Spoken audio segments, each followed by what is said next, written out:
motion to bring us into open, please? Yeah, I'll move that we reconvene into open session. I'll second that. Great. Roll call vote. Stephanie? Susan? Janice? Aye. Eric? Philip? Aye. Rochelle? Aye. Elizabeth? Aye. Ayes have it. We are back into open. Next up on the agenda is the consent agenda. Can I get a motion, please? Oh, you got it? Yeah, I'll move approval of the consent agenda as presented. I'll second that. Great. All those in favor say aye. Aye. All those opposed? Ayes have it. Consent agenda is approved. Next up, celebration of excellence. Band and show choir. Did I do it? Summer camps. Come on up. As they're getting settled, I just want to thank Cara and the rest of her team. The band did an excellent job of welcoming our staff all at back to school breakfast. So after that was over and everybody exited the building, the students were out there playing for the staff. So it was lovely. Thank you for doing that. Thank you for kids coming back to school early in the morning before it was even school. The pictures looked awesome. I was so sad I wasn't So there. thank you. Really appreciate that. Also, I love that we're still I love that shirt.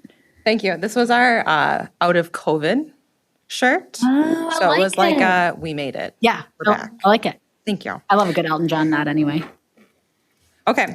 Thank you for including the high school band camp in your celebration of excellence. My name is Cara Collins, and I am entering my 9th year in the district. Since the 1970s, Monona Grove High School has benefited from a team teaching model in band. My colleague, Mr. Louis Menchaca, is in his 2nd year in that role. He is not here tonight because he teaches the Madison Community Orchestra at Madison College on Tuesday evenings. Marching band is an extension of our curricular band program. Every high school student is also a member of the marching band. Each fall, we perform at home football games, and because the first game is often the first Friday or the second Friday of the school year, we needed to meet before school started. So back in 2018, we started having band camp to give students the opportunity to learn their music and drill before the school year begins. Since then, the band has grown each year from 90 students the first year to 125 this year. On average, 80 to 85% of our students attend our camp. Many of them do so while also balancing sports and other commitments. A highlight for me every year is watching new members be welcomed into the band family.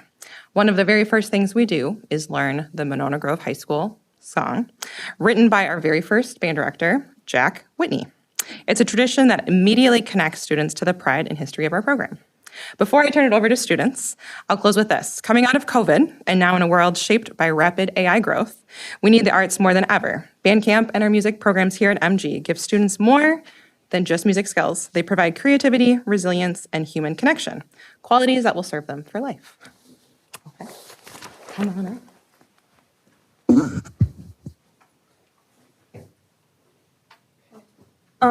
I am Luca Gaston. I am a senior band student. I am so grateful for marching band because of the environment it has allowed me while growing into myself as a person. I went from an anxiety-filled freshman who hardly talked and who had no idea what I was doing and was terrified to admit that I needed help. Then, as a sophomore, I made it my goal to go out of my comfort zone and walk up to the freshmen and ask if they needed help, so I could be the help I didn't get. As a junior, I continued to help out just like I had sophomore year. Junior year, joining the freshman band class and assisting them. And finally, though I still have a lot of anxiety about a lot of things, I have grown into a self-assured and much more confident person, and I have learned that there really is no harm in asking for help. I have learned from band camp that I thrive in social situations when my role is helping others. I truly don't believe that I would be the person of myself that I am today without band camp. What do you play? Tenor sax. Great. I played alto sax, so.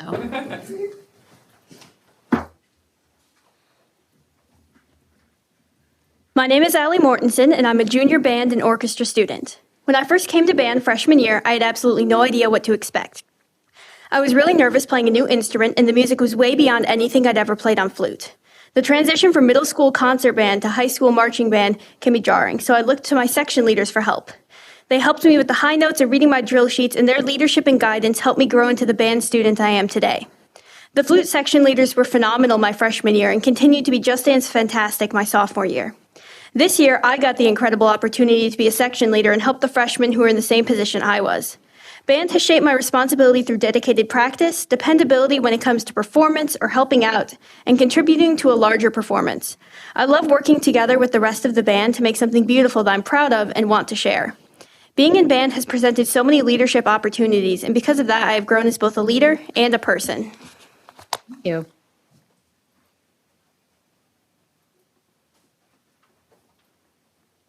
Hi, I'm Ayano, and I'm a senior this year. I originally didn't go to GDS, so band camp was my first experience in the school district, and everything was very new. Even though I was new, people still welcomed me and encouraged me to continue playing, despite me wanting to drop out of the class. I met lots of super cool people and made lots of friends. Even though lots of them have graduated, I still keep in contact with them, and we sometimes jam together. Before high school, I never even considered going into music and had only taken band as a filler class, and now I'm working at a music store, learning how to fix all different kinds of instruments. I'm so glad that band class showed me a different side of music, and I'm very excited to become an instrument repair technician and find a different way to continue playing music. What do you play? I also play tenor sax. Got it. Flautist? 2 tenor sax? Flautist. Oh, double flute, double tenor sax. I love it. Also like double and triple and other instruments too. Do you? What else do you play? I also play clarinet. I also play oboe, English horn, violin, and alto sax. Ooh, those are tough ones. I'm a string. Like I play ukulele, guitar, also flute. Yeah, I was wondering with the jam sessions. I'm not like you can't. I've seen Lizzo. It's not like you can't jam on a flute, but I play flute, piccolo, alto sax. I'm trying to learn trumpet right now. I also play piano and ukulele. oh my gosh, amazing. All right, sorry, interrupted you. Your flow. Hi, I'm Julia. I'm a junior band and choir student, and I can't express enough how important music is at MG. The connections you make being involved with music are like no other. The memories made laughing on the practice field to the tears at graduation for our beloved seniors, the music community at MG is truly one of the most tight-knit places in our school. Music benefits everyone at MG. It's an outlet for so many students to be themselves, to be welcomed into a community with open arms, not to mention it's proven that students enrolled in music classes receive higher grades. And music improves cognitive skills like memory and literacy. Music classes also relieve stress and anxiety about your normal school day. In my experience, coming to the band room after an exceptionally hard advanced algebra class, walking through the band room doors took the weight off of my shoulders and let me have 90 minutes where I could have fun playing my instrument that I love as a break from the rigor of my other classes while still learning valuable skills. And I'm also here to talk about band camp and why it's so important. You can see some photos that we have otherwise throughout the past couple years. And it's really important because we meet everyone for the first time. We have older students that help lead each section, and the freshmen are welcomed into our community. Considering the majority of freshmen come, it's really important for them to get to know everyone. Like we see with our other students, it's like vital to actually grow our community. It connects us over a common interest, but we also learn our marching show. So we learn it in band camp, so we have less to work on during the actual school year, so we can focus on just getting better and better rather than learning the basics. And so it definitely saves time and helps a lot. But then if you go to the last slide, we also have a lot of fun at band camp. Yeah. We have section dress-up days, face painting, creative participation in all sorts of ways. The winning section with our dress-up days gets to pie our directors in the face, and last year some of our upperclassmen as well. We have section bonding and snack time together, so it really just grows our whole group, and we also get some treats at the end, which is a lot of fun for our whole band community. Elsa, is that you on that year 7 photo? That is. What do you play? I play the flute in marching band, and then I play the oboe and the alto sax, and I play violin in orchestra. Wow. Mm-hmm. We have a lot of multi-instrumentalists. That's incredible. And just kind of to close, as you've heard from these wonderful students, our district music programs and band camp provide safe places for all students to be welcomed, find their people, and take advantage of opportunities to lead.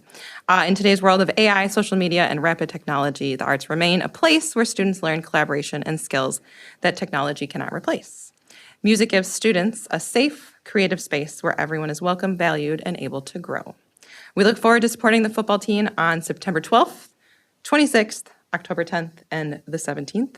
We invite you all to come to the games. Thank you. Before you leave, what questions or comments from the board? Yeah, Susan. First, I want to thank all of you for all doing this because I've been going to the football games before you were born and really enjoying that. The other interesting thing is you look at what you've enjoyed and where they brought you.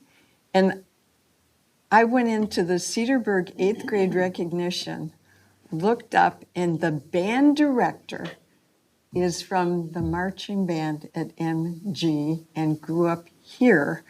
And he was leading the band at Cedarburg High School. So there are places where you can give this back in the way that it came to you. And then I know we have at least one student in the UW marching band right now, as well as Janice. And at her retirement, Michael LaCrone came. So thank you all very much. It's not just a day or playing for a little bit. It's a lifetime piece. Questions or comments from the board? Yeah, Janice, I was waiting. Thank you for sharing some very personal things and sharing your experiences in marching band camp. It was really cool to hear all of you talk. And I have to say, I've had to sit there and I know how nervous it is. Like when you have to talk in front of the school board, and you all did a really nice job. So thank you. Yeah, I want to say thank you for coming. And I have a question, but I'll make a comment first, which is I so appreciate, I think, all of the work that you all do and that we do in terms of music education here in the district in general. And I look at these, kind of historical pictures, right, around the groundwork that has been paved and continues to get paved. And as a person with a young musician, right, this idea that you guys are, putting systems in place so that when she's in your spot, she can do that too. It makes me emotional. It makes me feel good. So thank you for what you do. Second, the question I have for you is, what is the hardest part of marching band? Because it looks really hard. Like I can't walk and chew gum at the same time. So the idea of like walking, playing an instrument, having the music memorized, like what part of it is the hardest part for you? I can go first. I think that getting like thrown into it at the very beginning can be really daunting. So it's definitely like, it's a learning curve that you definitely have to master. And I think like the actual like hardest like physical part is staying in line with everyone else. And like, cause you're reading your music, you're moving your fingers and you're walking and you have to use your peripheral vision to like actually know where you are. So yeah, just like staying with your group is probably the hardest, but otherwise it's a lot of fun. And after you like pass the first, after you get past the first game, it definitely comes a lot easier. For me, since I play tenor sax, my instrument's very heavy, so I always have bad back pain. Yeah. It's probably my first thing. I completely agree with Julia. Staying with your section and having to look around while playing your instrument is probably the hardest part because every time you perform the show, it might be different because the band is split into 3 sections. Like I remember my freshman year, I didn't get a chance to rehearse with the whole group, and I almost got taken out by a saxophone afterwards. I know, we do that. So, and also not slowing down is a definite problem. Those saxophonists, stay in your lane, saxophones. Going off Julia, like the initial part of it, it's like you kind of just get pushed directly into it. Like you go from only ever sitting down and playing your instrument to now you've got to read this little flip, figure out what the right time to flip each page is, because there's no breaks between the songs. Right. And then you've got to figure out, okay, we're playing standing up now. And then you go outside and you've got to figure out how to play while you're moving, which is so different from playing while you're sitting down. And then also you've got to keep your feet in step at the same time as everyone else. And for some reason with our left, right, left, people like to pick up their heel when they're supposed to be putting it down.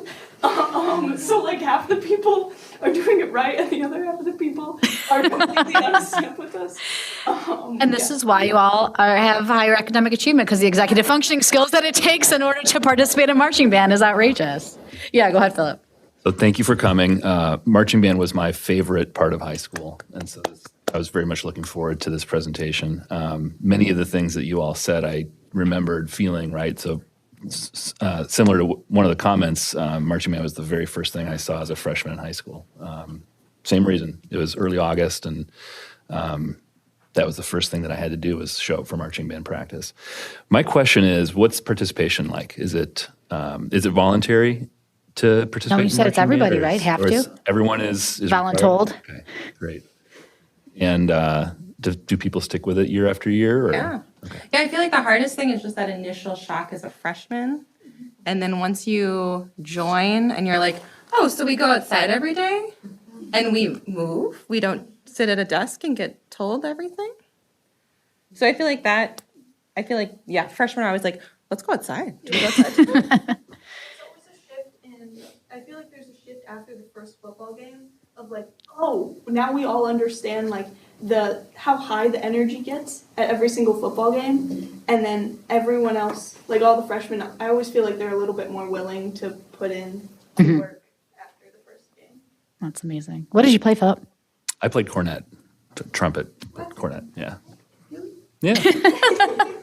Well, thank you again. Oh, sorry, Stephanie. Real quick question. I love marching band. I played the clarinet. Polyester uniforms in the heat are absolutely atrocious. But other than the parade here in Monona, do you guys do any other parades throughout the year? No? Okay. Just the Memorial Day parade? Okay. Yeah.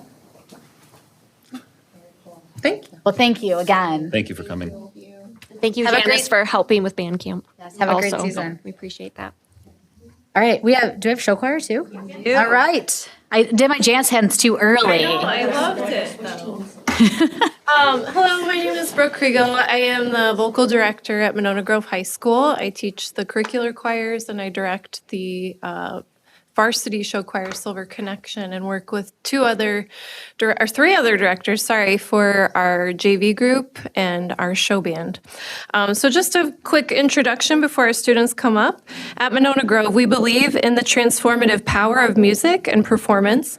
Our show choir, band, and crew embody the spirit of collaboration, dedication, and artistic excellence, providing students with a unique platform to express themselves creatively while fostering a sense of belonging and camaraderie. This extracurricular activity serves between 80 to 95 students each year from 9th through 12th grade. Our no-cut program provides students an opportunity to participate in the varsity or JV group, band, or crew. Each group prepares a 20-minute high-energy competitive show that requires professional choreography, choral and instrumental arrangements, and stage design. The students audition in April, participate in summer preparations, rehearse from August through March, and travel to compete in regional competitions in January through March.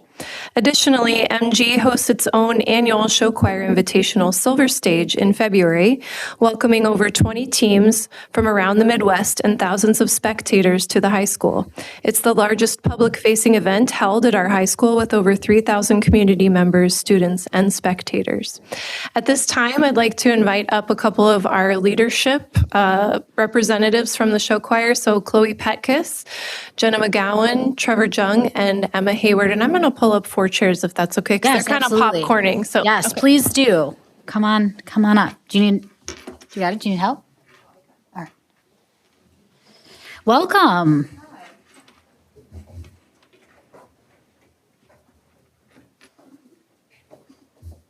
My name is Jenna McGowan. I'm a sophomore at Monona Grove High School, and I have been in show choir for 2 years, and this year I'm president of Silver Dimension. My name is Trevor Jung. I'm a senior. I've been in show choir for 4 years, and I'm a dance captain on Silver Connection. I'm Chloe Petkus. I'm a senior. This is my 3rd year in show choir, and I'm also president of the JV group Silver Dimension. My name's Emma Hayward. I'm a senior, and this is my 4th year in Silver Connection, and I'm also a president. Most students who never really felt like they belonged anywhere have always found a place they like to call home in show choir.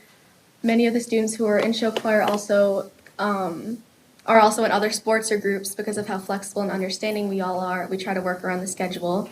Show choir has become a building block for many friendships. It can help with personal development because it makes you step outside of your comfort zone to meet new people and try new things.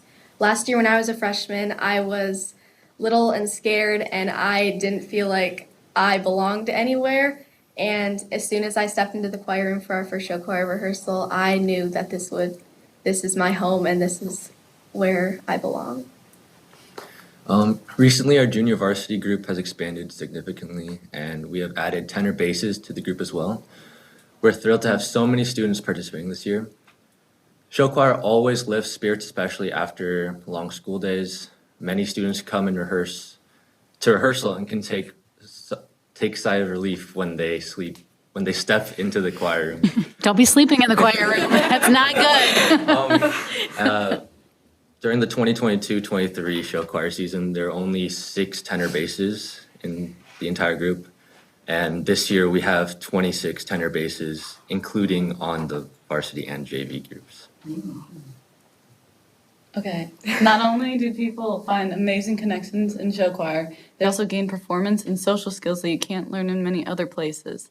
When I first joined as a freshman, I was so nervous to sing in front of anybody. Like, I would literally have a pit in my stomach before I'd go up and sing. And now, well, if any of you guys know me, you know that I'm singing all the time.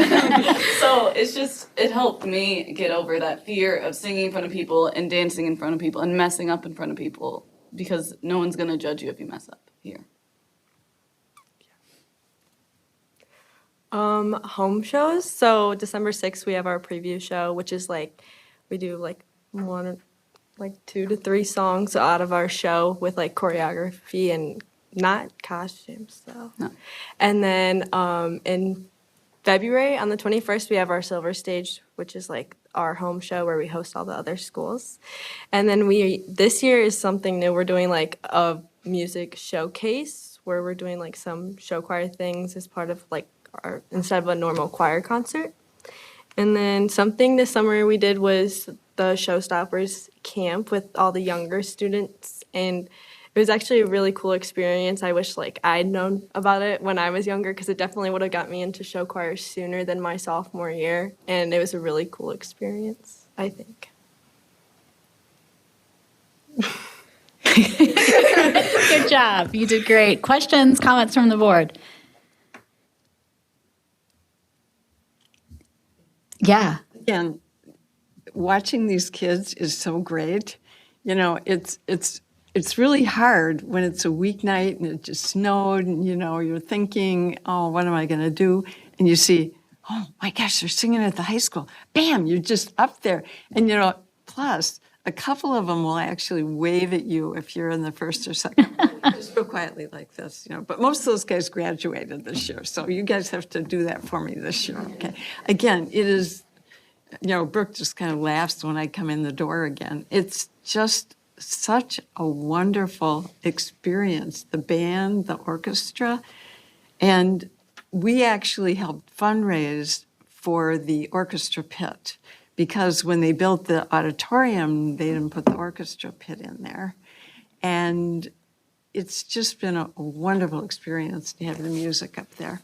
Just wonderful. Thank you all very, very much. Go ahead, Janice. Okay, so question. When you're dancing and singing, do you get out of breath, and how do you deal with singing when you're dancing? I've closed my ring like 7 times.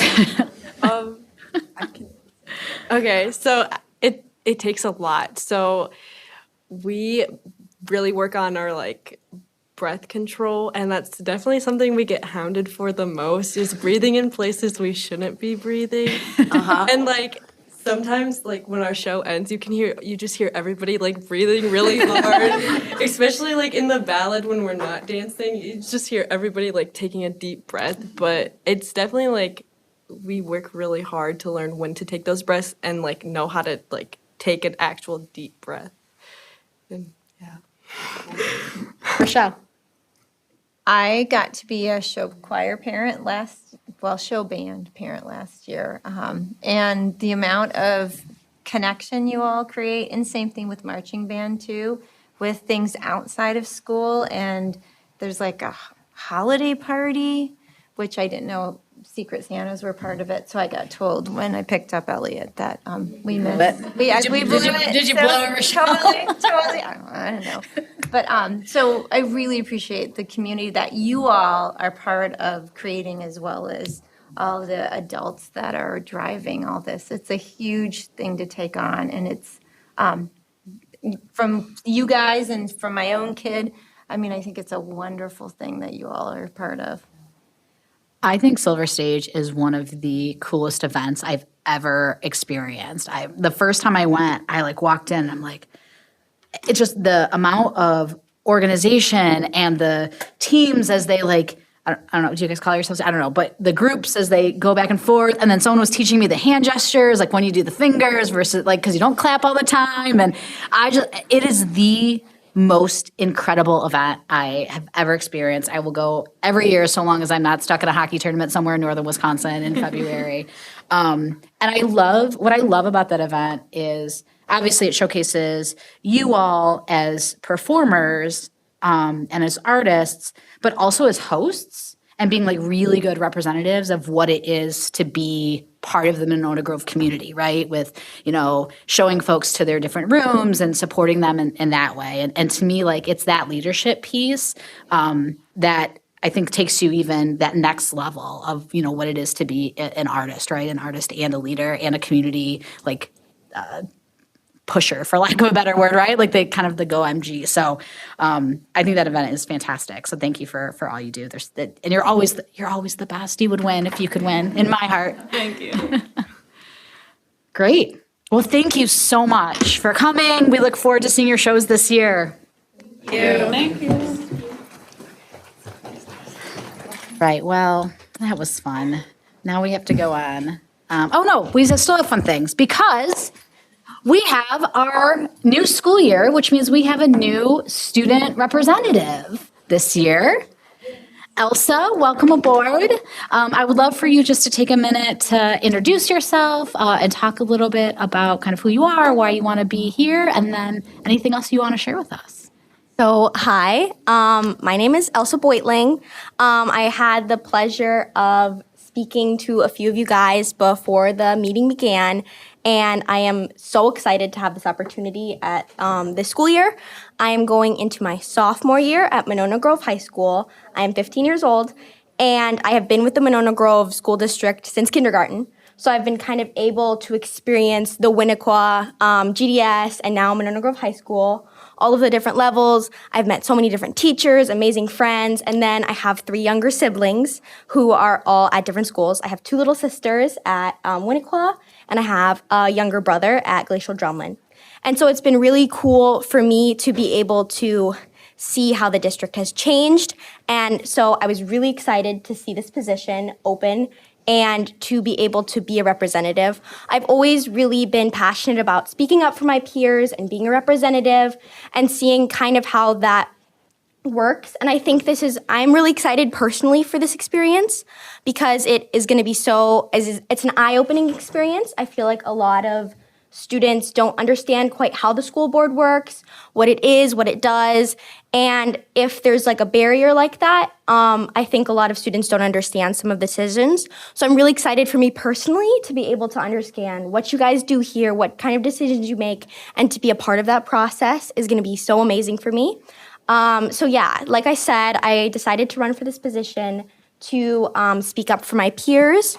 Really, I want to increase communication with the students and the school board this year. That is one thing that I think that can be improved upon, and I'm really excited to kind of work with all of you to do that. And then I guess a couple things about me personally. At Monona Grove High School, I am involved with Model UN and Science Olympiad, so I'm really excited about those. I'm also in 2 musics. I am in the orchestra and the band program, which you got to see a little bit from the band earlier, and I just adore both of those programs. I think a lot of what makes Monona Grove such a special place to be at is not just the classes and the academics, which I personally love, but it's the connections you build. Like I said, I have had so many amazing, influential teachers who have truly made a difference in my life, and I love fostering that connection and also creating a bond with other students. And so those music programs have really built that for me. I've also been able to do extracurricular musics, including jazz band and sizzling strings. And then outside of Monona Grove, I do a lot with dance. I am a ballet dancer, so I dance at Central Midwest Ballet in Middleton. And I've been dancing since I was like 3 years old. And it's brought me a lot of discipline and fun. And so if I'm not here, if I'm not doing something with Monona Grove, I'm probably out in Middleton dancing. So it definitely is a chaotic schedule, but I love it so much. And yeah, I'm so excited to be the representative this year and to get to work with all of you. I was thrilled to be able to get this position, and I'm so excited for the experiences that will come out of it. Well, welcome. We're so glad to have you. And I really appreciate that you have younger siblings too. I think, we're getting better and better about incorporating youth voice, and obviously the high school, that's where we're the best at because we have the youth representative for the high school. But I think there's some opportunity for us to bring in our younger learners too, right? They experience school and experience it for quite a long time. So you can tap your sibs too for some what do you want the school board to know? Definitely. Great. What is it called? What's the move called? A grand jet? Grand jeté, yes. jeté. The giant split leap in the air. Yes, I can. Not super well, but I'm definitely improving. My daughter does ballet. So amazing. Where does she dance? She's at Steppenwolf. Oh, yes, in Monona. Yeah. Yes. You were busy. Yes, Tanya. Yeah, so we've appreciated that Lena, who was with us last year, is a current senior, and so she's been able to talk with Elsa. So it's really nice to have that continuity of still having a former representative in the district so that they can do a little handoff, little coaching, little mentoring. So her leadership continues as Elsa continues to grow. So we look forward to you doing that next year. So. Okay. Well, thank you very much. Next is public appearances. I don't believe we have any today. So we will move on to action items, and I believe this one is yours, right, Kristen? So first item is the resolution appointing Associated Trust Company National Association to serve as fiscal agent in connection with certain of the district's outstanding general obligation debt. Yes. Just rolls right off the tongue. Exactly. So the district has a number of debt issues, as we've talked about before at these meetings. Most of our debt has a paying agent, which they basically are responsible for making sure that our debt is paid on time, consistently. I've always worked with a paying agent for every district that I've been in, and I was surprised one day when I received an email from the DTC with a list of QSIPs to pay, individual QSIPs for each of the debt schedules, and thought that it would be probably a better practice to have our same paying agent for all our debt schedules. Not only helps with that consistency and continuity if you have a transition in this position. That was, I was surprised I got the email. I'm glad I got the email because if I didn't have that and we didn't make those payments, there's significant impact on our rating. So I think this is a good direction for the district to head. I always appreciate, Kristen, that you are I want to make this place better than I found it. I feel like that orientation is a really important one. So thank you for bringing this to us. Had a good learning experience in the transition of what it would have been nice to have. Yes, exactly. So. for future you. Can I get a motion, please? And then we'll have discussion. I'll move approval of the resolution appointing Associated Trust Company National Association to serve as fiscal agent in connection with certain of the district's outstanding general obligation debt as presented. Second that. Great, discussion. Yes, Eric. I'm trying to find I'm sure there's a cost or fee we have to pay, right, for this? Yeah, it's about $300 a year for each debt issue. Each debt issue. How many debt issues do we have on average per year? We have ballpark 10, and we have 2 payments in October, November, and then we have some that are in April and May.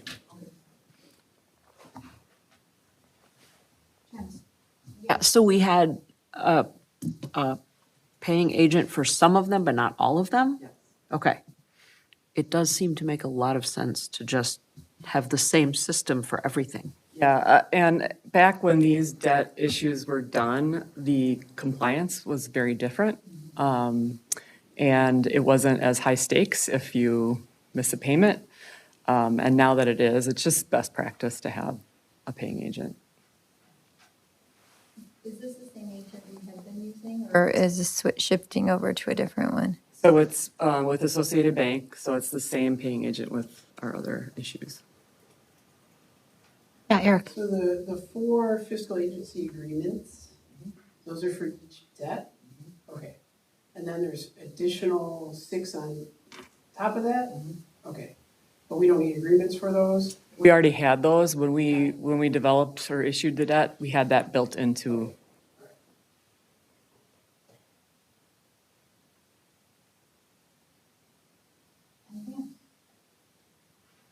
Okay, are we comfortable with voice vote on this one?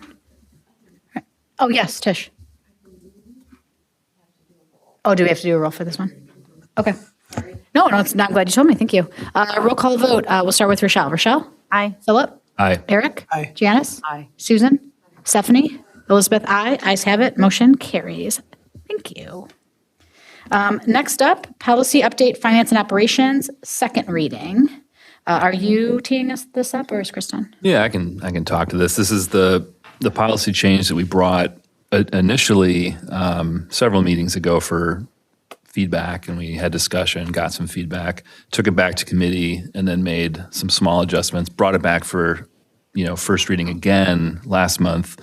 Nothing has changed since then. This is now second reading of the changes from last month. Brief summary, this is the policy that controls how we stipulate fund balance, and the 2 themes that we were capturing in the changes we made. One was making it very clear that the 15% threshold must be unassigned fund balance. It can't be a mixture of committed and different things. It's just got to be vanilla unassigned fund balance to hit that 15%. And the other change was related to sort of governance of that and who's responsible. Initially, the policy had only listed the superintendent, and we wanted it to be both the superintendent and the deputy superintendent that were called out in the policy as responsible to report to the board if there was ever a variance or an unexpected variance in budget that would impact fund balance. So here for second read. I will move approval of revised policy 6235 as presented. I'll second that. Any discussion? Okay. Voice vote. All those in favor say aye. Aye. All those opposed? Ayes have it. Motion carries. Next up, the 2024-2025 fund balance designation. Related to the policy we just talked about, each year the board needs to designate our fund balances into those different, those 5 different accounts that are on the policy. Tish, can you open up the revised fund balance designation? The other one. So the recommendation for June 30th, 2025 is to have 2 different areas for us to designate fund balance. One is our restricted account 936. That's for our common school funds. We're required to use those funds only on common school funds, and we had a balance that's carrying forward. And then our unassigned accounts for the remainder of the fund balance. The reason being that we're not at that 15% yet that the fund balance, our policy has indicated we should be. So we're at just under at 14%, but it is important to remember that every year we have a $2.3 million debt payment in Fund 38. That comes directly out of our operating general fund. So that means we have $2.3 million less we can use on operational expenditures. So, while we're in a very good position, it is now because we took out that operational loan. But we did, which I'll have more information next week at the annual meeting, but we did overperform in our budget. So we had less expenditures and revenues than we anticipated. So we were able to increase that a little higher than we had thought. So we're heading in the right direction, but caution the board and the community to really understand that we still have a long road to go. Yeah, this is really good news, though, overall. Thank you for all your hard work, Kristen. I know it was not an easy year last year, but this is probably a much better place / best place we could have hoped for, considering where we started this time last year. So, Yeah, if I remember, the projection was that we would hit 9 or 10% at the end of this year. and kudos to administration, kind of not just at the district office, but at the building levels too, right? Who I assume must have also come under budget in order to hit those things. And Yeah. I think, everybody really took it to heart about thinking about what did we need in order to, what did educators need in order to serve students and what were wants? And how do we think creatively about those? So it was all hands on deck, and also Kristen helping people understand how do you look at your budget, how do you make sure you're not overspent, and just being able to manage those processes. So it's an ongoing learning curve, but it really was great for everybody to get together and all head in the same direction. While I'm thinking about it, Kristen, at the next F&O meeting, could we do a review of the Fund 38 debt and the sources of it and the timelines on each of those? I think that'd be great to review. I'm pretty sure the answer is yes, Kristen, but I just want to double check, particularly for any of the public that are watching on television right now. The documents that you have that were accessible to us, the general fund balance classifications with the June 30th date on it, are those publicly accessible? And they're publicly accessible through the board docs. And your number, once again, is, yes, thank you very much. Two versions. The first version, I didn't have the percent of fund balance, so that's why I added. It's helpful because that's how our policy is written. And I really, really appreciate that you've given us this information. This is exactly where we were led astray before. And so it's really helpful. One, the transparency, the committee, the work that administration has done with particularly the committees has been incredible. I can't thank you enough. I did. Really simple question. The ending balance today, right? Today, you're saying is 8,547,353. That's what we have. Okay. As of June 30th. As of June 30th. Okay. So Important to know it's not money in the bank. I understand that, but I just want to confirm that that is the correct amount. Okay. As of June 30th. Okay. Started with 2 million, now we're at 8 million.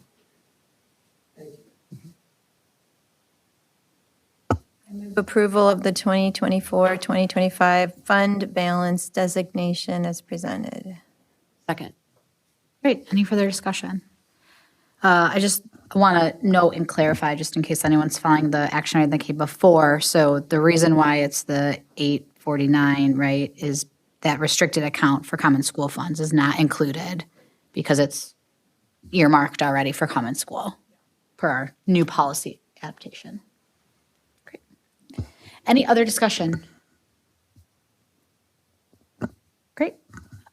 Voice vote. All those in favor say aye. Aye. All those opposed? Ayes have it. Motion carries. All right, Kristen, you have all the action items today. How did dominating the agenda? I love it. Sorry about that. No, I love it. Next up is 2025-2026 substitute pay rates. Yeah, so before we get into the pay rates themselves, I thought it'd be a good idea to give an overview of fill rates that we had for 24-25 as we had a new sub company that we're working with. We worked with Teachers on Call last year. EduStaff is new to us, and I just wanted to present the information as far as how they performed. So this first slide shows the fill rate for teachers, and it shows the open positions and then the fill for each month. And then it's sort of cumulative in how the average fill rate it goes up over the course of the year. And so EduStaff alone, the fill rate was the 91.3%, but then we also have building subs. And so the combination with EduStaff and our building subs, we ended up with a 93% fill rate compared to 60% last year. So significant increase. They've done a really good job of recruiting and supporting subs, and they're just fantastic to work with. So that's teacher absences. I'm going to pause you really quick, Chris, and just Stephanie. I know that you said it at the beginning, but because you were not here yet in the transition. So last year or 2 years ago, we used a different service, switched to this EduStaff service last year. So when we're comparing the fill rate from 2 school years ago to last school year, it's almost the reason why we moved to this, because we thought we were going to get better service, higher fill rates. They do a lot more like community local recruitment kind of pieces. And so it's nice to see that it was a little bit more expensive, but it sounds like it was definitely worth the investment, at least on that first slide alone. So anyway, just wanted to give you that context. Yeah. So we also use EduStaff for our paraprofessional absences. And you can see here, not as high of a fill rate, but considering, if you look at the last year, 23-24 compared to 24-25, our fill rate is 45%. And now the combined total EduStaff was 74.9 with our in-house subs, just almost 81%. So a significant increase, still have some work to do on that area. And we just had a meeting this morning talking about, how we can improve in some incentives and things like that. Last year we did try free lunches for subs, and that went over well, so we may implement that again. And, look at things like if you work so many days, get a little bit of a bonus or something like that. If you work on a Friday or a Monday, especially in December and May. Yeah. If you come in at all during May. Yeah. I assume that it's not uncommon to have a lower fill rate for the EA positions than it is for certified staff positions. Yeah, every district really struggles with that. Those are unique positions, and just a little bit of the unknown, not sure of what the job will look like. So we're trying to have opportunities for subs to shadow, so they can go to the building and see, get to know the building, know what kind of work is done. So a lot of different strategies that we're trying.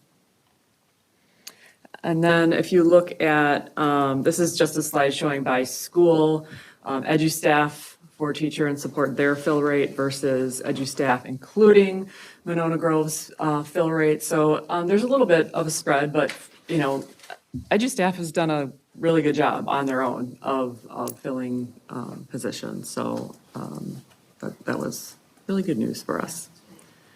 And then the next slide is showing by building the fill rates compared to 23-24 and 22-23. So it was just interesting to see the different fill rates at the different buildings and the differences. So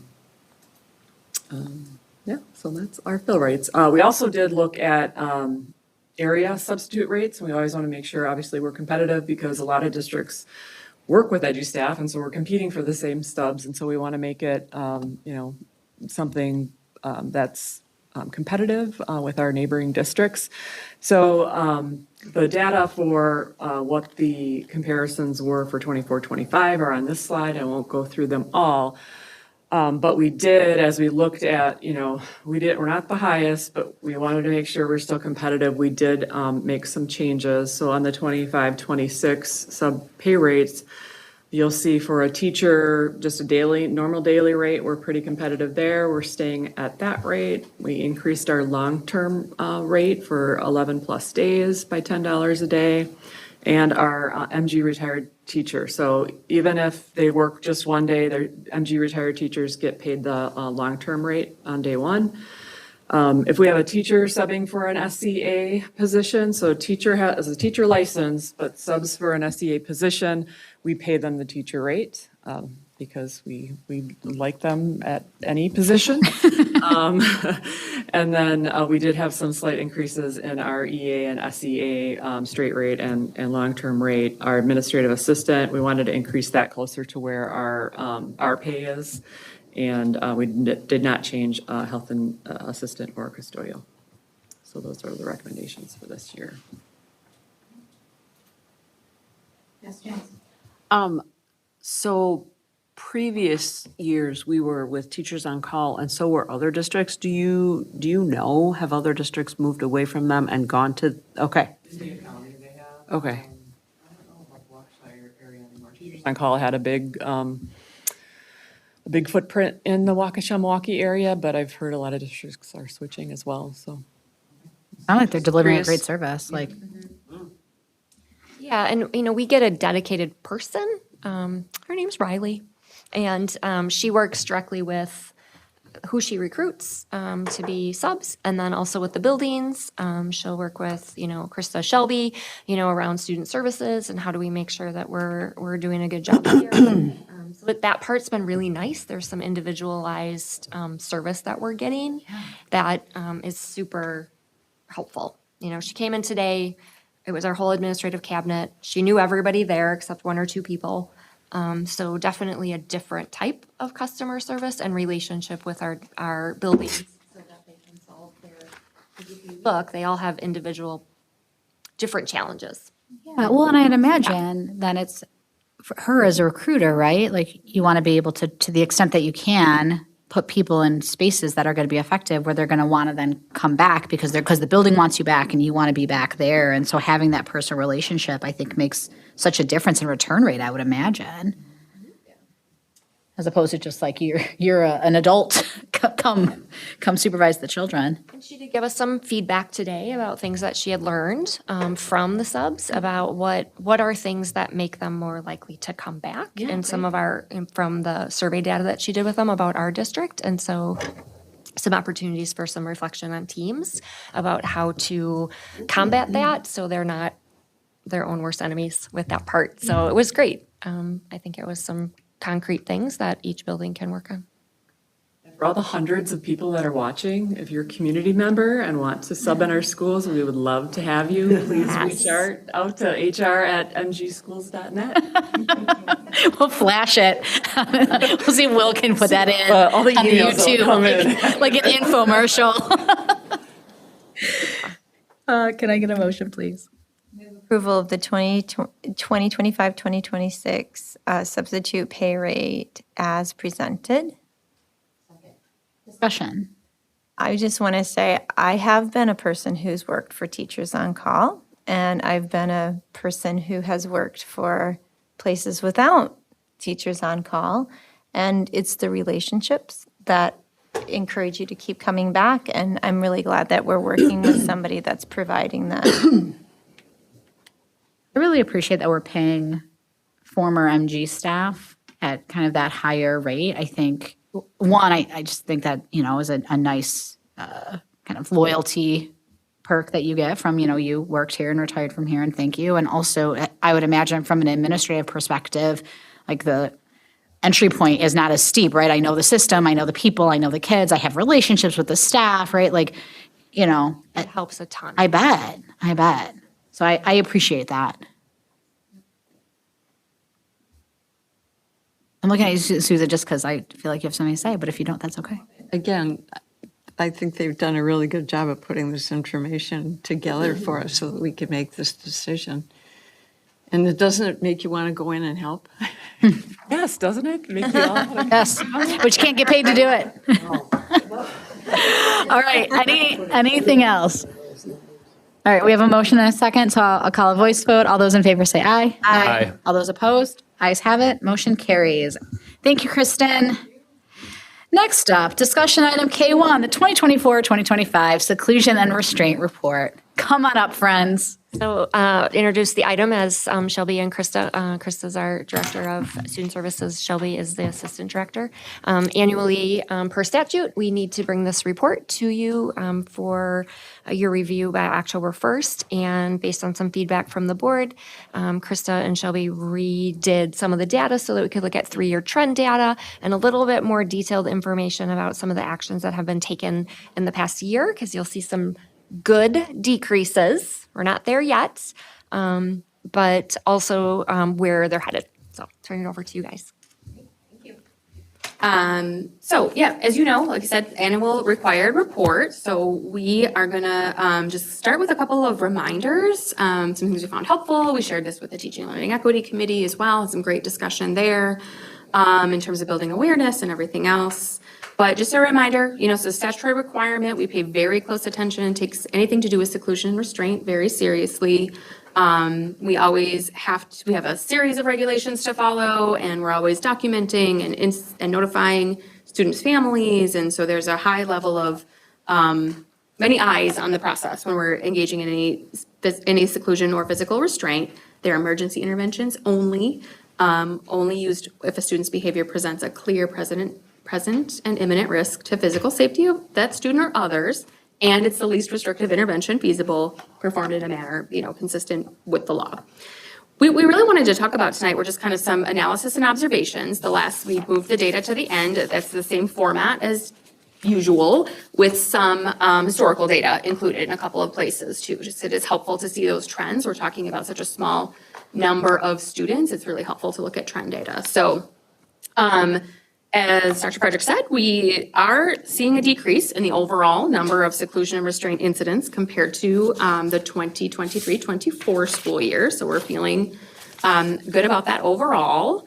A really positive celebration is that Taylor Prairie School demonstrated the largest positive change in 2024-25 by reducing the number of incidents and the number of students incidents involving students with disabilities. So I know we were here a year ago. We had to look at some data that can be challenging to look at if you depending on what your data look like at that building. But I will just have to give credit to that team at Taylor Prairie. We'll talk a little bit more about some future work, but you can go one of two ways. You can kind of be defensive and say we had a tough cohort of students and things were challenging. That can be true. And that team really wrapped around the concept of like, what are all the positive and proactive actions we can take to keep students safe and to really avoid and or eliminate the need to engage in any physical restraint or seclusion. So super proud of that group of Emily and her team for all the hard work that they've done. And Shelby can talk a little more about that later too.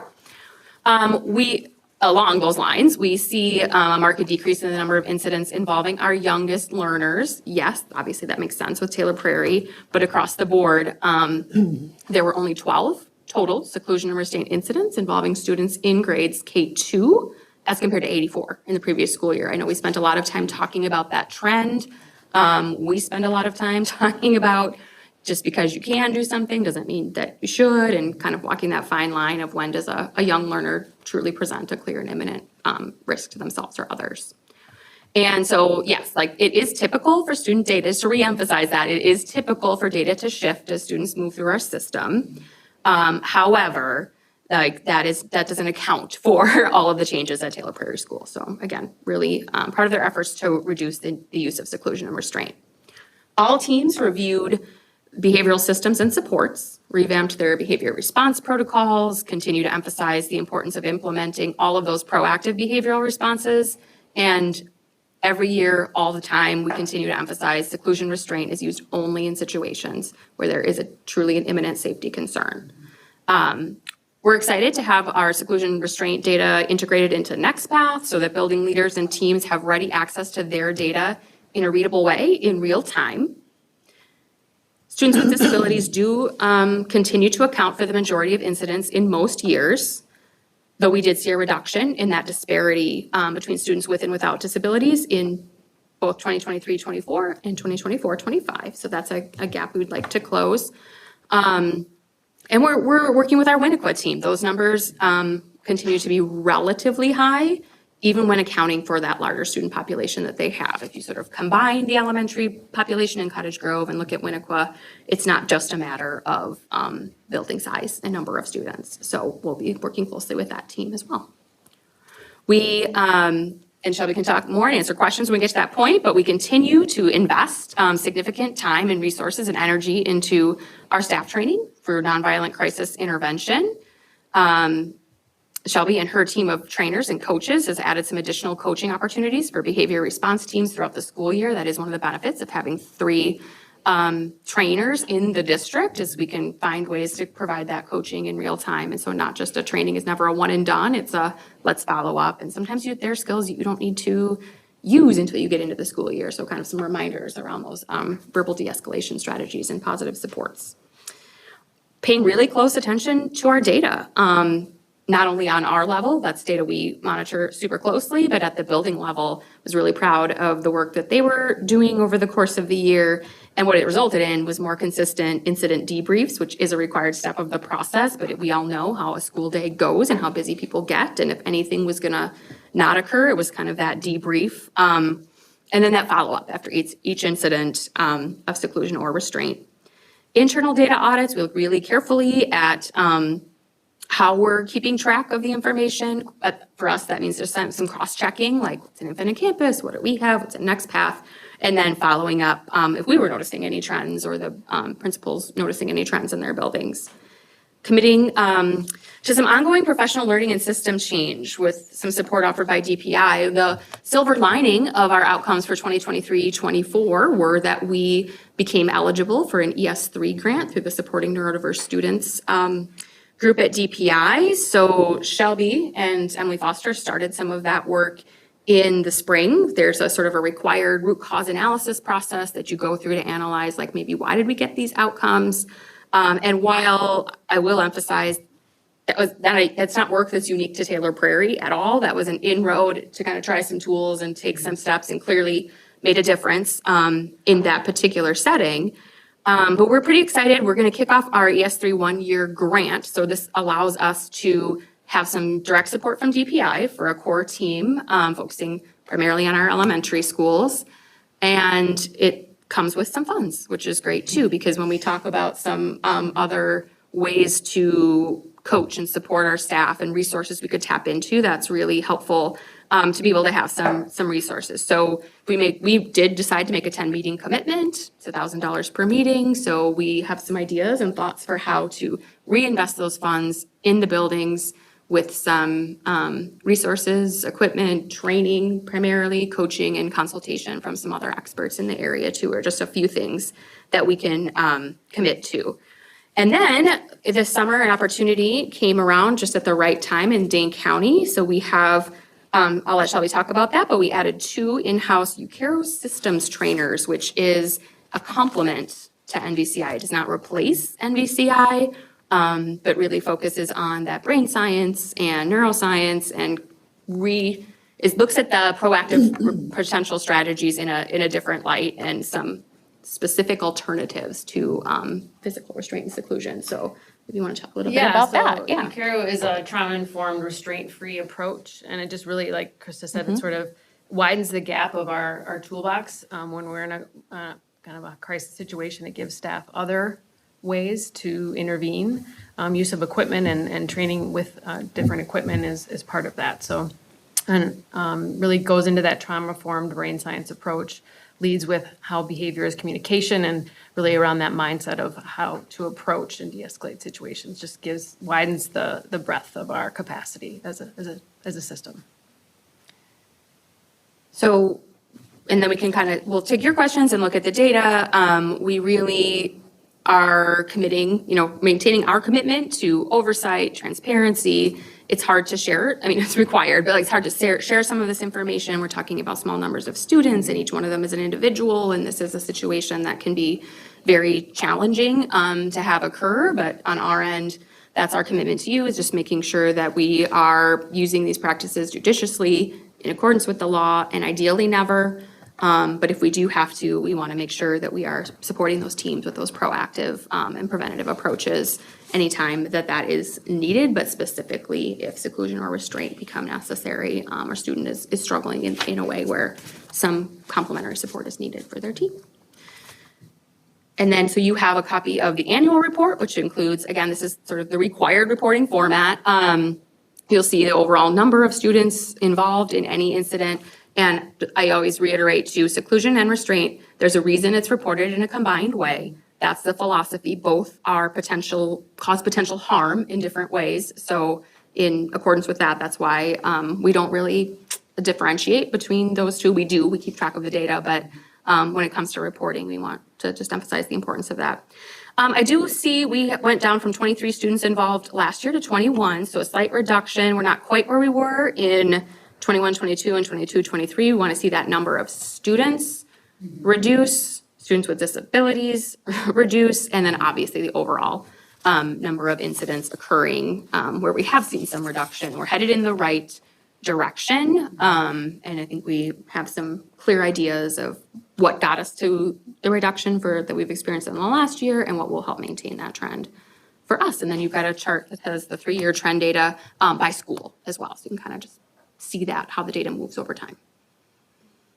And we're happy to take any questions that you have for us. Yes, Janice. So you said there's 2 in-house Ukiru, did I say that right? Yeah, it's a Japanese word for to receive. Okay. What does that mean in-house? Like they're there every day? They're there? Oh, so it's just, I'm a trained trainer in that, and as well as Kendra Atkinson, our special ed coordinator. So, kind of we have it here, we don't have to go outside the district to get trained, to have people trained. No, I was just gonna say, it's a complement that a few other districts in Dane County had kind of dipped their toes into in previous years. Both in CISA 2 and in the area, there were a couple of training opportunities, and I would say the interest was significant across the board, across districts, and for us, I think everyone is experiencing the same idea of like, yes, proactive, yes, preventative, yes, verbal de-escalation. Here's, seclusion and restraint, like, we know we've got to work with the middle and just add tools to our toolbox. And BCI isn't enough. If it was enough, then, Right. Yeah, then you would have seen exactly. different data. Yeah, and to be specifically, there are some tools that come, like the Ukero philosophy, like there are some alternatives to engaging physically with a student where you're more focused, like using blocking pads, or like where the adult is maintaining safety and making it not necessary with the addition of some additional very expensive tools. So we're glad to have those grant funds. So that was the other question is like you mentioned equipment and I don't know what that means. Yeah, you want to describe it a little bit? Yeah, there's blocking pads that we can use for self-harm for students, like if they're, harming themselves, and we can step in that way. And then as well as pads that we can use to prevent harm by staff, so. Thank you. Yeah. I have a question about Winnequa and when you compare that with the elementary schools in Cottage Grove and beyond just comparing, adding them together and things like that, do you see anything that's related to the difference in population density in the building versus the buildings in Cottage Grove that, I'm just curious, does it offer people working in the less population dense buildings, do they have other things they can do because there's empty rooms they can go to or things like that, where at Winnequa there's, not as much extra space? Or I'm just curious if there's anything that you've observed or seen that is unique to Winnequa from just a physical space perspective that impacts, the ability of staff to mitigate these situations. It is a really good question. And while I'm not going to speculate or draw causation, I think some of the things you're naming, when there are more spaces available in various areas of the building, for example, like Granite Ridge, right? There's available spaces on different levels. Sometimes where there are spaces set up for students, the large buildings make it hard to navigate. And if something occurs over here and your space is over here. So yes, I think that sometimes that poses a challenge and we have to think creatively or differently about what it means to de-escalate or where that student can take a break. And they do have several spaces within that building. Their special education team and administration have been really thoughtful about setting up the building in a way that there are safe spaces for breaks and for students to have throughout the building. So I wouldn't necessarily say it's a cause. I think it's important for us to just look at some of the differences and where we can have students learn and be in different spaces temporarily. And so. Yeah, I think that the crisis response protocols in each building are unique, right? Depending on the spaces and things that you have to navigate. I think proximity of other students, right, in different spaces is always something when we're making decisions in a high-level situation. That's always part of the equation. Do you think of the things that can escalate or de-escalate a crisis situation? And yes, if you have more people, more students, more adults, More or things to more navigate, potential right? For staff. triggers. Yep. For sure.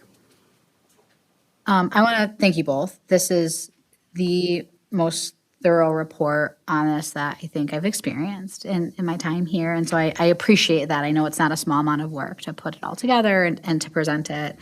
And I do know last year, and I think even the prior year too, having just some really intense conversations around why are we doing this to our smallest learners, right? And kind of what does that mean? And so as a person who I think, kind of this can be a conversation between us, especially around the youngest learners. I just want to name, I acknowledge the incredible work that has happened for our K2 learners and Taylor Prairie specifically, but it looks like K2 kind of across the board.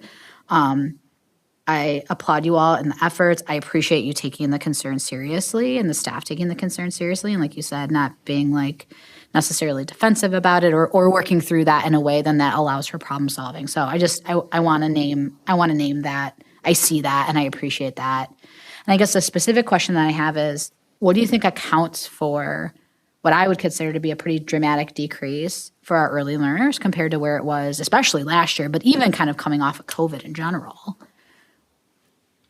A few things. You can go ahead. Yeah, I can start. I mean, we did some work, like I said, at Taylor Prairie, and I think some of the things that they implemented was consistent crisis response team meetings where they were debriefed, they talked through specific situations, and also they did some learning together, extended that learning beyond like NVCI and what that offers. So I think it was monthly meetings that they would really.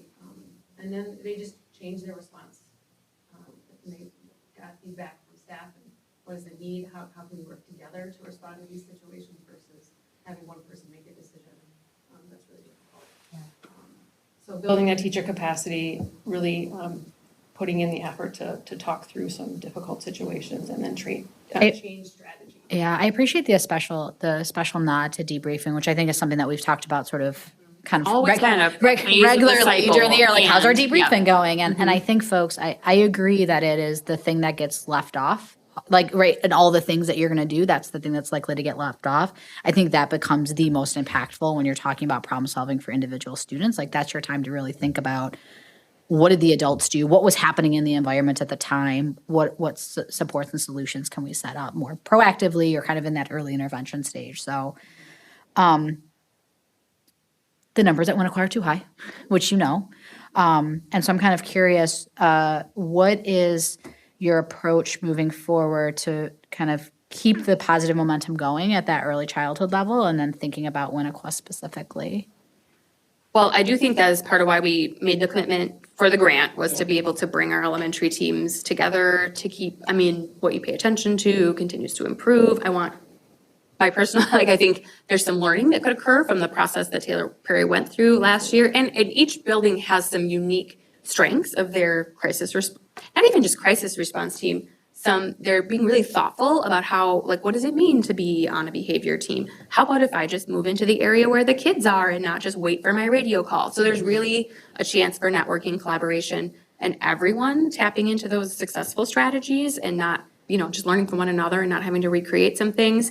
I would say for Winnequa, going through that same root cause analysis with a new team, I think that'll be very helpful for them. And there may be, to Philip's point, there may be some unique things that we identify, and alternatively, in conjunction with that, probably just some re-anchoring in shared goal of reduction, shared understanding of expectations, and what I was going to say, even to wrap around Taylor Prairie, staff need to feel supported in the work. And so these are some of the most challenging situations any educator, any leader is going to be involved in, and you can't over-support. You can very easily under-support. So I think that is something that we've paid close attention to and being thoughtful about. Making sure people feel comfortable saying, like, we're hitting a situation that we're struggling, daily calls from the building. They're asking for support in a really healthy way, and no one is afraid, no one's waiting too long or being afraid to ask for support if they see a student potentially going down a path that is unsafe or warrants some additional support. Yeah, that's great. I was walking around buildings first day of school with Tanya, and there was a student, and not escalated, significantly escalated, but not doing what they're supposed to do for first day. And I was incredibly impressed with the use of adult proximity, right? The checking in but not being on top of the handoffs, right? Do you got to do it right? And it was really well. It looked really well orchestrated, and I thought, that's it, and that's how you, I think, take that situation, which wasn't escalated, it was annoying, but not escalated, right? And prevent it from becoming an escalated situation when all of a sudden all the adults are converging and now you're in that fight or flight. So I can't emphasize enough. I am very impressed and very happy. So thank you both for your work. other questions or thoughts? I just want to pop in real quick to say that this we had in TLE, and it was the first time that we've gotten to talk about it as a committee. And I thought it was a really good conversation, and it was helpful for all the folks on the committee to be kind of ask and get answers before you brought this to the whole board. So I appreciate that. Nice work. Thank you. All right, next up, policy series for first reading. Is this you, Janice? It is. So we had quite a number of policies that we discussed at our meeting, and shoot, I'm pulling up the list. So we had a few that were mostly policy committee reviewing current policies that we have. And then those 4 were the first 4 public comment, which actually we're going to bring back to policy committee because we're going to discuss another option about having a longer time period depending on the number of speakers. So that's going to go back to policy. But then we added, with board committees, we added a legislative engagement piece to policy committee that can help give Tanya some guidance on policy directions. And then advanced learning instruction, we really just replaced an existing policy because there needed to be significant revisions. And so it was developed with the assistance of the Wisconsin Association for Talented and Gifted, along with Neola. So that was kind of a Neola one, as well as an MGSD policy. And then we added just a quick change to the student representative on the board to just make it be recruiting from rising sophomores, juniors, or seniors to just be rising juniors, because we wanted to have the person who does it 1 year be able to be available for the next year person to be a mentor. So not seniors, but still Not sophomores and seniors. juniors? Or just juniors? Based on recommendations for Mitch, he was suggesting rising juniors. So we went with it. You got in out of the way. It doesn't affect this year, so it's all good. Right. Well, this is first read too, so we can make changes, but, okay. And then the rest of them were all Neola revisions. And so I don't know if people have questions about those, any of these. I have just one question about policy 0155, the one with the committees. Just on the very end of it, clause F, do we want to do an up to 2 year as opposed to 2 year across the board terms? And the reason I'm wondering that is to not have being a volunteer community member on a committee be too onerous that people don't do it, right? If a community member is really into it, they can serve up to 2 years, but if someone says, I'd love to be in the committee, but I really don't want to commit to more than a year, it might be nice to have the flexibility to accept people for just a 1 year term. I mean, I'm open to that. It was brought to us as a request to have 2 years, but I'm fine. I think, Rochelle, this is more, this comes from you, right? Yeah, and I guess I was just thinking for TL&E, it's it's a big learning curve. I think finance and operation is also a big learning curve. And so my folks, I think, are now getting their footing about not quite a year into it. So having them being able to continue to serve without having to go through all the things, I thought would be helpful. And if people knew up front they were signing up for a 2 year commitment, I think that that's fair. But I don't know, I mean, I guess there's no policy saying people could, if for some reason they need to step away, they can step away, right? I mean, it's not. Yeah, that's true. They could resign at any point. You can't force them to stay in the committee.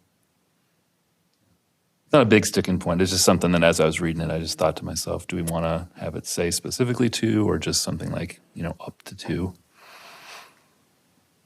The original impetus for talking about kind of the term pieces was around because we just started having community members, right? And they didn't get a full year in and some of those things. And so I like having it explicitly spelled out that the expectation of the board is that they have those folks for 2 years. I think if you say up to 2, then that gives the opportunity not just for that person to opt out, which they could, right? Like no one's beholden to be there, but also then a board member can make a determination that they want that community member to change early. And I don't know that, I think to Rochelle's point, I think it's really difficult to be an effective community member in one term. Like it's hard.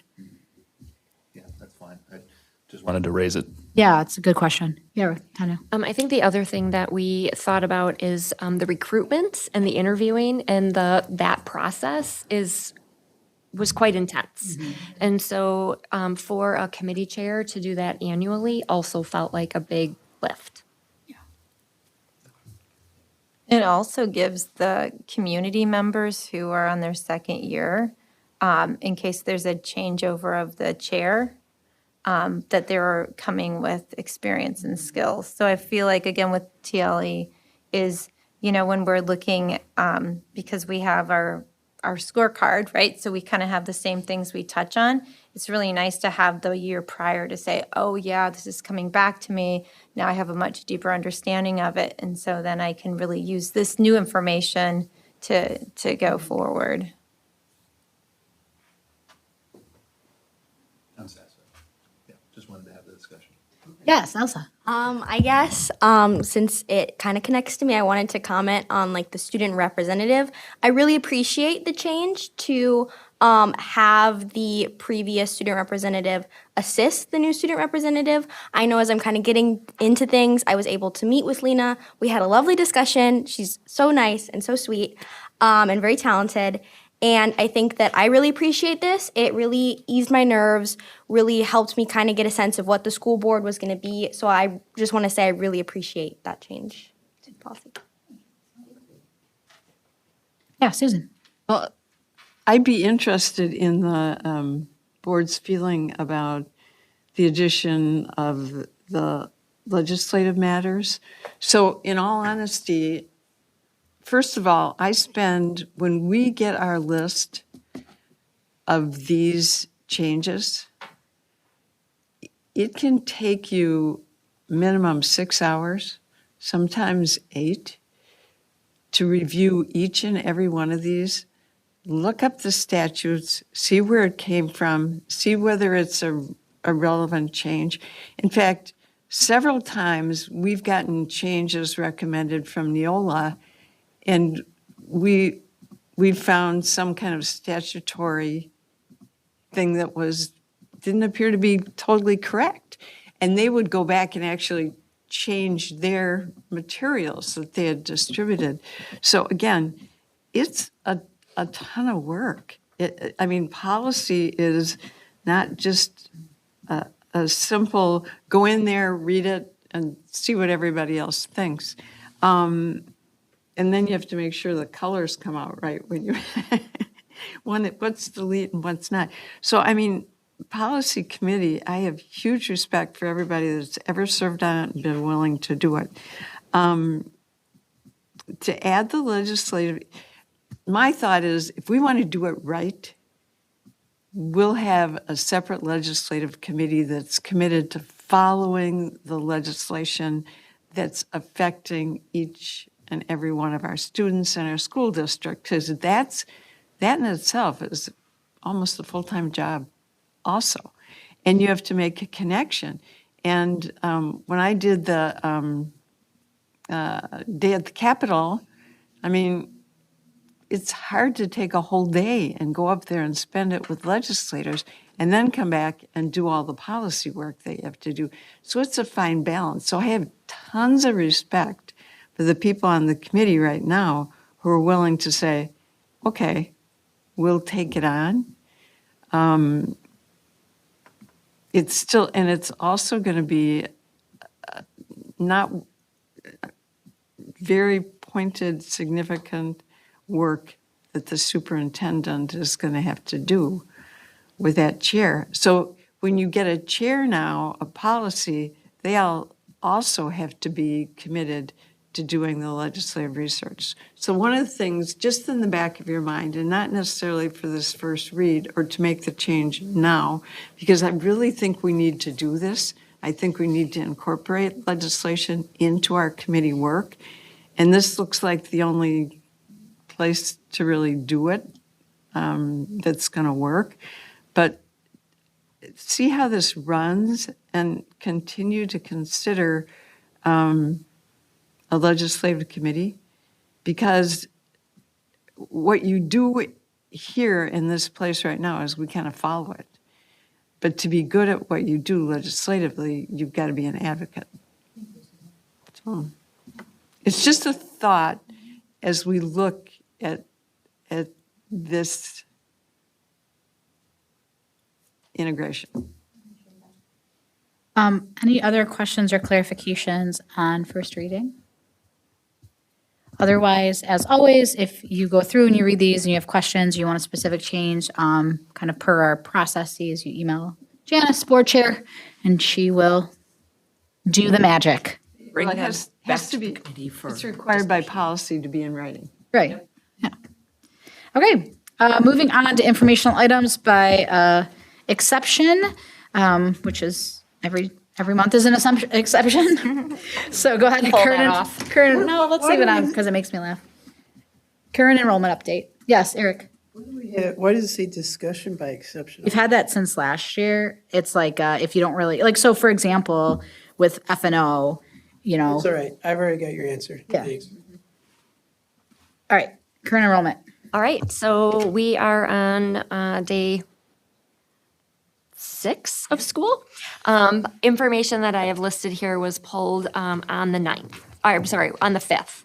So as of that day, these were true. This is still a moving target because, believe it or not, we still have people unenrolling and enrolling. And that's why the final count usually is third Friday. So that will happen on September 13th, and that's the magical number that we will use through the rest of the year. But as of right now, just want to say that most of the schools are within a few students of their enrollment projections. Kristen Sobozinski has an enrollment projection formula that she uses. She was off by -9 out of 3,674. So forgive her. I know, people were really questioning her formula about like what's going to happen when, but all these years, she's not wrong often. Now, would we love to see that be a plus number? You bet. If that said plus 50, it would be amazing. And as we said, if we're over, that is great news. If we're flat, it's okay news. We just don't want to see downward trend over time. 9 students, I would say, is just flat. Yeah. Was that 9 resident students? Do you know? We picked up 16 resident students this year. The -9, though, is not necessarily resident. It's the over-under. It's the total. over-under. Yeah. Including maybe open enrolled students that chose to go somewhere else. So as of that day, 3,674 students are what we were serving on the 5th. So just did a breakdown for you so you could see by building what those enrollment changes were, of where it was slightly below, where it matched perfectly Cottage Grove School, so that you can see how that played out by buildings. And we did gain 22 kids at Winnequa, 22 kids at Monona Grove High School. What is the number in parentheses in Taylor Prairie for 25-26 actual? There's like 6 parentheses 1, 6 parentheses 2. Taylor Prairie actual. Oh, sorry, I was looking at the spreadsheet. Oh, hold on, let me get there. I didn't have that open. Oh, I'm sorry. So projected is what we anticipated they would have. And then those if you remember, we had way less kids in kindergarten than we had anticipated. So we took that FTE and we took it to first grade in Winnequa. In Winnequa. Okay. So that's what that is. Yeah. And then we added a half section of one section of 4K. Yep. That's the other +1. So. Yeah, thank you. Yep. Those then correspond with the notes below on page 2. Sorry. Yeah, so I think we feel very good about, what our staffing plan looked like in order to match that. In addition to that, we've continued to bring course enrollment for you as at the high school by section. So again, the 30-page report for your perusal lists all the course names, what section it is, what term it starts. I left that on there so you can see if it's a term 1, term 2, term 3, term 4. And then we highlighted in yellow any course that was at its like top end. Now, if you look at that, they ran everything as recommended, around 22 for classes that have like labs or industrial arts or, things where you need to be that. Otherwise, 28. Our policy does say that it can go up to 30, but they ran those at 28 this year. So you can see a little bit that. Again, there'll be an enrollment report that will come to the Teaching and Learning Equity Committee. I think it normally comes October. And it will have, last year was the first that they did it, it will be 3-year trends about course enrollment when kids have voice and choice. So thinking about that in middle school and high school, courses that hadn't run the last 3 years, courses that maybe they are considering. When you run course enrollment, will you run the courses that students ended up actually being enrolled in versus the ones that they may have initially registered for, or is it the ones that they initially registered for? It will be the ones that are in. Okay. It's actual. Yeah. And Okay. then what didn't run. Yeah. Okay. Request to discuss by exception. Yes. Okay. Right? Yeah, well, you don't have to say it. It's just. Well, it's, okay. So the policy 2313, referring back to that and the suggested range, are we over the range for any of the class sections now that we have the numbers? No. Okay. Well, I have to double check. 25.3? Yep. Still under 26? Yep. Okay. So, if you look at that spreadsheet, it would pop red if it was over. It would, okay. Yeah, it's formulated that way. Thank you, Philip. It's formulated that way to turn red if it's. Didn't do the formulas. That's Kristen. Oh, okay. I just applied the data. Yeah, she does love a good formula. So it would pop red. Can you make it turn red, Philip? It does. I'm just saying that's Kristen's formula. I think he's capable, but she did it. He didn't want to take credit where it wasn't due. We have a couple of places at the high school where it says there are 29, like personal finance. There's one section that's 29 instead of 28. So we got a couple places like that. Those were decisions that were, made at the building level. Okay. So. Other questions? No, just a comment. It's like really hard to try to find a course in this because it's not alphabetical and it's not by. It's by department. It's not necessarily. It's just really hard to find something. So, anyway, it's just a I comment. can show you how to search it. Okay, that'd be great. Because I'm looking through ceramics, art metals, photography, choir, orchestra, band, and airbrushing. I mean, like it makes no sense to me. Like the order, it makes no sense.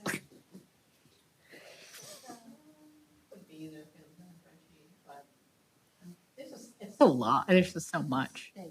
Right, it's just very long, and then to find anything is just hard. It's just a comment. I get that it gets printed out as is, and it is what it is, but it's hard to find anything. Hard to navigate. I agree, Janice. Other thoughts? But I appreciate the information.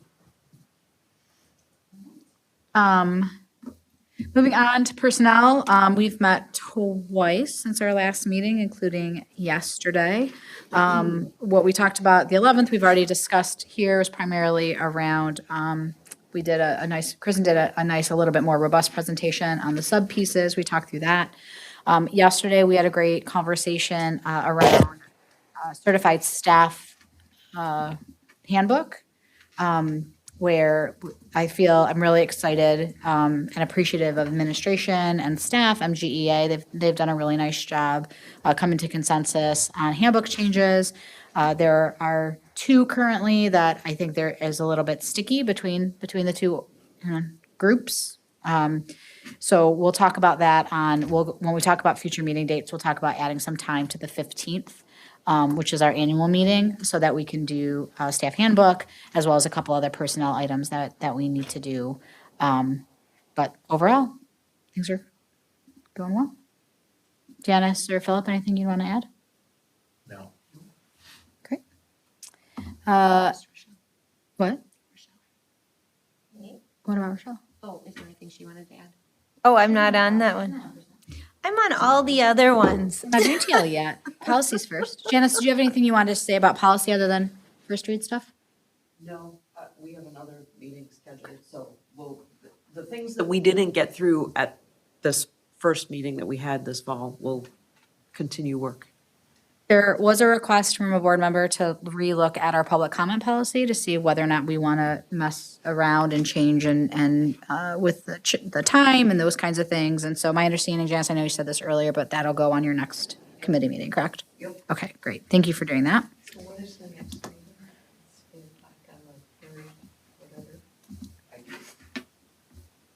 It's in future meeting dates. It's the 16th at 8 a.m. And it's there in future meeting dates. All right, TLE, Rochelle, anything you want to share? And not so much. I mean, one of the big points of our meeting was talking about restraint and seclusion. So and we got to have that brought to us today. And our committee got to meet the new leaders of our curriculum and instruction. So that was nice to have everybody have that connection. Philip, anything to add with F&O other than all of the action items today? No, nothing, nothing additional. To add. I think we'll have at some point, we'll probably share our scorecard with the board. We're getting really close to great. having that sorted. We had a couple tweaks to make to it. So maybe after the next meeting, we'll be ready to talk about that. But yeah, otherwise, nothing else to share. Susan, anything about MGEF? Yes, well, their August meeting was after our meeting, so I just combined the information from the August 19th meeting with the one that they just had today. They received another donation of $10,000 for the band department. Carrie Robbins was voted in as the new president. As the superintendent report today, 3,674 students. Do I have that right? And do I also have this absolutely correct? Hiring, all positions were filled. Yeah, so the group was very pleased to hear all of that. New business, Winnequa Walk to School is October 1st, 7:15 to 7:45, and they encourage people from the foundation to go to that. They're still talking a little bit about the $150,000 that was donated by Amazon. Basically, it was donated to the foundation because they're a 501c3. But it was directed to come to the school district. So they're working out whether or not the foundation wants to have guidance or parameters on the money because it did pass through them. If Tanya wants to add anything, she can, but I think it's pretty clear that the only reason it went through the foundation was to get the 50. The charitable donation through a Charitable 501c3. donation, and not to change. They wanted it to come to the school district. So again, you're going to be looking for guidance from the superintendent, hopefully, on that issue. But they are going to have a discussion about the use. Originally, there was a GDS furniture request, but that was already taken care of and filled. And they've been obtaining supplies, school supplies and things under the Play It Forward. And they received a $10,000 grant on the SNAP Pack from the Widens. And the next meeting is October 14th. Yep. All right, superintendent's report. Yeah, well, it has been an amazing kickoff to the school year. A lot of better feel than a year ago. As Susan mentioned, on the very first day of school, we were 100% staffed. Every position that was open had a human in it so that we could show up and serve kids. So that was really great. It was a good hiring season. Spent the whole first week of school just in buildings, and thank you, Elizabeth, for spending the day with me. On Tuesday, just getting the opportunity to be in all the learning spaces, see people, see kids, see families. So that's been really good. A lot of importance of being present and just getting a feel for, what does pick up and drop off look like at Cottage Grove School on day one. Not great. Not great. Not great. I'll tell you. Actually, that's not just day one. That's literally all the time. Well, yeah, by week 3 we're better. But yeah, so we talked about, every principal about like, okay, what do we need to do better next time? They're like, communicate to parents about pickup and drop off. Having those things, continuing to staff and student engagement. Thank you to all the board members who were able to be at the back to school breakfast and getting the opportunity to see them. So thank you for that. And our new teacher breakfast also. So just a really nice way to welcome our new staff in and our returning staff, for them to understand that the board is a governance board, but you really care about the work that they do and them as humans. And so really appreciate that. Some key highlights, just like I said, getting like leadership teams out there, getting in the classroom with some of the administrators. Not very exciting, but all of our policy technical corrections were put in and are up and ready to go, which per policy, I just have to tell you. Yes. So that's good. And then some community engagement. Elizabeth and I had the opportunity to talk with Spectrum One on the first day of school about kind of what it means for kids to come back. And, don't be too impressed, y'all. Yeah. And, just highlighting that importance about, for a lot of kids coming back to school, that is their place that has the most routine and ritual and, lunches at a certain time. And so for many, many children, end of summer isn't always a bad thing. For some of them, it's really getting back to see some of the most important people that are with them. So that felt, good to see that and have that opportunity for kids to just be back in those routines. So really strong start. As far as challenges and opportunities, we have those every year. I think technology and infrastructure are kind of making sure that all that stuff is up and ready to go. Like you want it to be seamless, not always the case. So troubleshooting there, really looking at, students' transitions and logistics about arrival time and some of those things. So you're thinking about families that are new to a building. And then also, so they're new to just the routines and rituals of the school. Mm-hmm. Kids also, and just really thinking about maybe some of the things we can do in the future about how do we help kids transition a little bit better from year to year. How did busing go? I feel like I'm looking at you, Stephanie, because I feel like social media was a little quiet this year about buses compared to how it usually is, which is usually all the buzz. It was really early on where people hadn't seen their schedule, but not. But other than schedule, I feel like you might have just cursed us. Yeah, why did you say that? No, because the first It's the first buses week they is never showed up. always The full. I kids are mean, missing. moms and dads just is like full of all kinds of great stories, and I felt like it was very quiet. And I'm looking at you because I'm like, did I miss it? I didn't see anything. But felt overall. Yeah, overall, yep. We always have the challenge of people either forgetting to register their kids for the bus, and then just the routing of when you can get a kid added, it just can't happen overnight. And so that waiting period is very challenging for families. We try to work with that. You are aware, Elizabeth. Very aware. Register 2 kids and not the other one. Or 2 kids as one. I registered my kid, same kid twice. So, working through some of those things and really wanting to make sure that kids who didn't get routed, who, some of them don't have families that can get them to school. And so really coming up with those creative solutions about how we can bridge that gap. Because, as you heard some of the kids talk about first day of school and being scared and having that opportunity not being there is hard. And so working with families with that. Nelson's we've had some really great success with hiring. Nelson's has lost some drivers way in the end of the year. Or their summer. And so everybody that works there is also driving. So the challenge with like routing and then also driving the buses. And so they're working really hard. They work really closely with Katie and her team for communication and trying to keep those things up to date. But they have had a rough start with being adequately staffed. So if anybody else out there of the hundreds of people that are watching want to be a bus driver, we have that need too. We can bus drive, can't we? You can do anything, you just can't get paid for it. It is one Oh, of the school board two members can bus things that drive. school board members can do. Oh, really? Bus driver. You can Yeah. be a bus driver? Yeah, you can. Oh. Yeah. And get paid for it. I think we get paid, we can. It was a get paid for new, it was a new legislation that went through. Yeah. Different district. Company. Yep.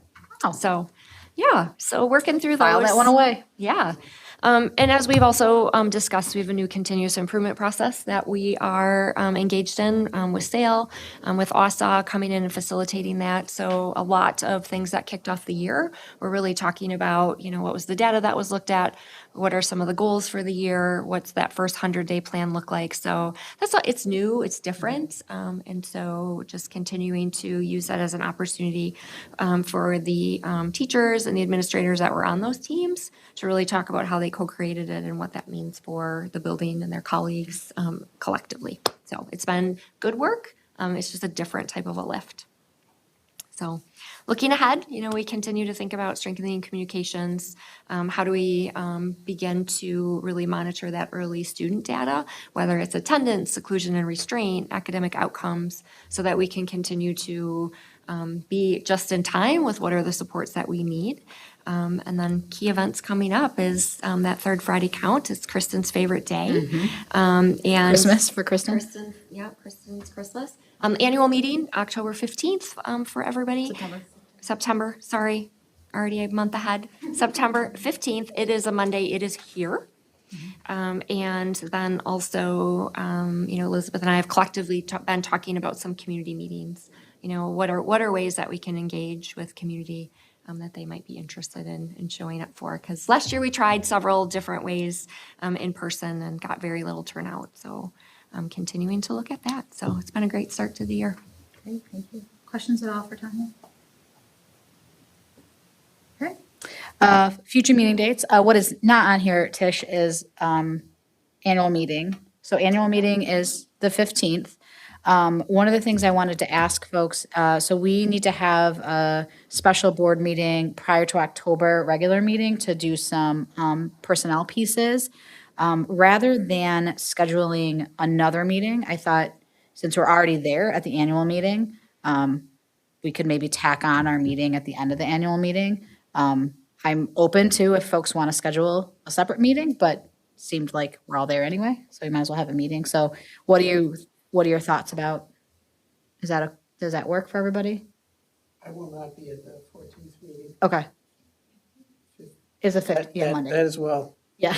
Wait, the October I'm talking about. No. September 15th is the annual meeting. Oh, okay. I won't be at the October 14th meeting. Okay, good to know. And for the 15th, you want to do what? So we need a special meeting, so rather than having another meeting this month, I was just gonna tack it on to the end of, so when we're done with the annual meeting, we'll just go into a special meeting. Or 7? 6. Ideally, We'll be if done you by could meet 7. the hour before, that would have been better. I mean, we'll be done by 7 usually. It doesn't take longer than an hour for the annual meeting, so it would start at a normal board meeting time. Oh, not a workshop, just a regular meeting. Okay, I'm super confused now. Okay, so we need a special meeting for staff handbook. It's just a special meeting. Yes, so I was thinking rather than scheduling a separate meeting, we'll just tack it on to Monday, the 15th, because we're obligated to be there anyway. That works for me. Great. Yeah, I'm fine with that. But they're really hard to nail down. Yeah, they are. Okay, great. The other thing that you will see is a Board of Education workshop specifically around capacity, building usage, those kinds of things. We don't have that scheduled yet, but Tish will work on sending out dates for folks, but we're aiming for a late October meeting for that one. So just be on the lookout for your calendar, for an email from Tish, and we'll work on scheduling. We might piggyback that with the budget levy. Yes. Oh, that's right. In October, we'll have to set the budget levy also. So we were thinking we could coordinate those two things. Similar concept is like we have to have a special meeting and we want to have a workshop rather than trying to do two distinct dates. Let's find a single date and we'll do it because it's easier to be in a place for longer when you've already planned it, in my opinion, than it is to be in places more than once for short amounts of time. So be on the lookout for those dates, but for now, and then Tish, if you don't mind just updating the public comment so that annual meeting is on there. So annual meeting is our next meeting, Monday, 6 o'clock here. Aaron, I think, is gonna maybe be there if we want him to facilitate, if he gets voted to facilitate. Just remember that we have to vote for him to do it. So, and then we'll have a special meeting after that to talk through some personnel things. Great. All right. I know we did. I didn't actually know, but it just felt like we should. I make a motion, we adjourn the meeting. I'll second. Any discussion? Can we do voice vote? Can't have discussion. Oh, that's right. That's what it is. But we can voice vote it, right? All those in favor say aye. Aye. All those opposed? Meeting is adjourned at 8:54. Thank you, everybody. We will see you Monday here, 6 o'clock. I really enjoyed it. As exciting Monday as the 15th. Hey, Krista, can I ask you a question really quick? Podcast, like listening to